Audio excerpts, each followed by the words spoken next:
আজকে অনেক দিন পর আমি আর কৌশিক দুজনে মিলে যাচ্ছি শ্রীরামপুর মার্কেটে কিছু শপিং করতে। প্রথমে ভেবেছিলাম সন্ধেবেলায় বেরোবো, কিন্তু সকালের ওয়েদারটা এত সুন্দর মেঘলা মেঘলা ছিল, তাই ভাবলাম একটু দিনের বেলায় ঘুরে আসা যাক।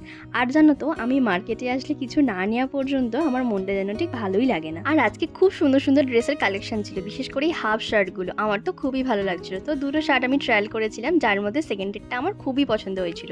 তোমাদের কোনটা বেশি ভালো লাগছিল জানিও। শার্টগুলো কিন্তু ভীষণ সফট আর হালকাও ছিল। এখানে দেখো খুব সুন্দর সুন্দর নাইট ড্রেসের সেটও আছে। তারপরে আমরা চলে আসি মেন সেকশনে। এখানেও কিন্তু দেখো খুব সুন্দর সুন্দর শার্টের কালেকশন ছিল, প্রতিটা শার্টই কিন্তু খুবই ভালো লাগছিল। তো কৌশিককে অনেক জোর করার পর এই শার্টটা ট্রায়াল করেছিল, আর ওকে পরে কিন্তু দেখো বেশ ভালোও লাগছিল। আর এই ওয়াটার বটলের কালারটা জাস্ট দেখো খুব ইউনিক লাগছিল আর ভীষণ চকচক করছিল।